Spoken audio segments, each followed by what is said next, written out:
અમેરિકામાં રહેતા ગુજરાતી અને ભારતીય પરિવારો માટે ન્યૂ જર્સીથી એક અત્યંત દુઃખદ સમાચાર સામે આવ્યા છે, જે સાંભળીને કદાચ એક ક્ષણ માટે તમે પણ થંભી જશો.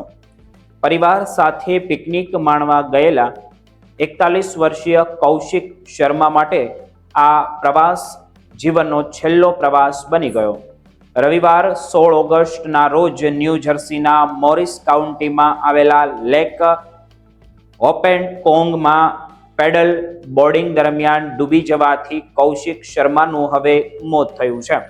કૌશિક શર્મા એડિશનના રહેવાસી હતા અને તેઓ પોતાની પાછળ પત્ની અને 2 નાના બાળકોને છોડી ગયા છે. અમેરિકામાં રહેતા આપણા ગુજરાતી પરિવારો માટે આ ઘટના માત્ર એક સમાચાર ન ગણી શકાય, પરંતુ પરિવાર સાથે બહાર ફરવા જતી વખતે સલામતી કેટલી મહત્વની છે તેની ગંભીર યાદ પણ અપાવે છે. મળતી માહિતી પ્રમાણે કૌશિક શર્મા પરિવાર સાથે ઓપેનકોંગ સ્ટેટ પાર્ક ખાતે પિકનિક માણી રહ્યા હતા અને પેડલ બોર્ડિંગ કરી રહ્યા હતા. તપાસકર્તાઓના જણાવ્યા અનુસાર તેઓ એવા વિસ્તારમાં હતા જ્યાં લાઇફગાર્ડની દેખરેખ નહોતી. બપોરે લગભગ 2:30 વાગ્યાની આસપાસના લોકોએ પાણીમાં એક બિનવારસી પેડલ બોર્ડ તરતું જોયું. ત્યારબાદ તરત જ નજીકના બીચ લાઇફ ગાર્ડને જાણ કરવામાં આવી અને કોઈ વ્યક્તિ પાણીમાં ડૂબી ગઈ હોવાની આશંકા વ્યક્ત પણ કરવામાં આવી હતી. ઘટનાની ગંભીરતા જોતા અનેક બચાવ અને એજન્સીઓએ શોધખોળ શરૂ કરી દીધી હતી. કલાકો સુધી પાણીમાં શોધખોળ ચાલી અને આખરે સાંજે લગભગ 7 વાગ્યે ન્યૂ જર્સી સ્ટેટ પોલીસના technical emergency and mission specialist unit દ્વારા કૌશિક શર્માનો મૃતદેહ પાણીમાંથી બહાર કાઢવામાં આવ્યો હતો. સૌથી દુઃખદ વાત તો એ છે કે પરિવાર સાથે ખુશીની પળો માણવા ગયેલા કૌશિક હવે પરિવાર સાથે પરત ફરવાના નહોતા.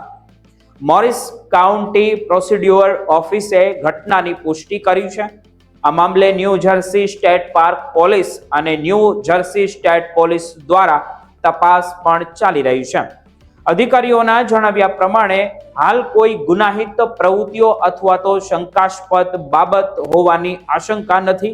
હવે આ પરિવાર સામે માત્ર દુઃખ જ નહીં, પરંતુ ભવિષ્યને લઈને અનેક પડકારો પણ ઊભા થયા છે.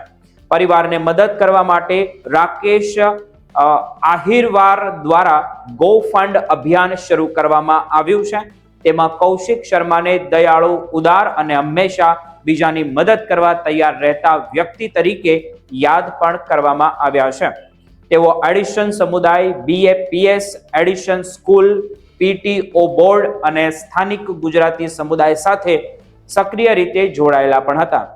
હવે આ જ સમુદાયો તેમના પરિવારની મદદ માટે આગળ આવી રહ્યા છે.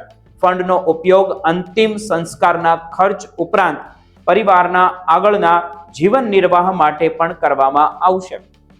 ફંડ રેઝર મુજબ પરિવાર ડિપેન્ડન્ટ વિઝા પર અમેરિકામાં રહે છે અને જેના કારણે કૌશિકના અચાનક અવસાન બાદ પરિવારની ઇમિગ્રેશન અને વિઝા સ્થિતિ અંગે પણ ચિંતા હવે ઊભી થઈ રહી છે. જો કે ચોક્કસ વિઝા કેટેગરી અંગે માહિતી જાહેર કરવામાં આવી નથી અને આ ઘટનાને વધુ ગંભીર બનાવતી વાત એ છે કે આ સપ્તાહના અંતે મોરિસ કાઉન્ટીમાં પેડલ બોર્ડિંગ સાથે જોડાયેલી બીજી જીવલેણ ઘટના પણ બની હતી. 23 વર્ષીય જોનાથન ગ્રેસ્યુ લેકમાં પડ્યા બાદ ગુમ થયા હતા અને તેમનો મૃતદેહ રવિવારે સવારે મળ્યો હતો.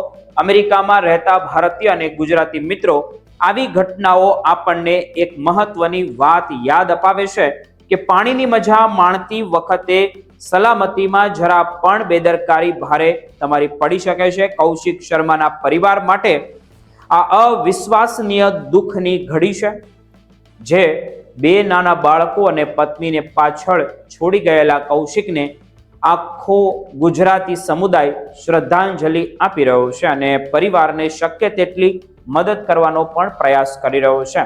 આ દુઃખદ ઘટના ફરી એકવાર યાદ અપાવે છે કે પરિવાર સાથેની એક નાની ખુશીની પળ કેટલી કિંમતી હોય છે અને સલામતીને ક્યારેય હળવાશથી ન લેવી જોઈએ.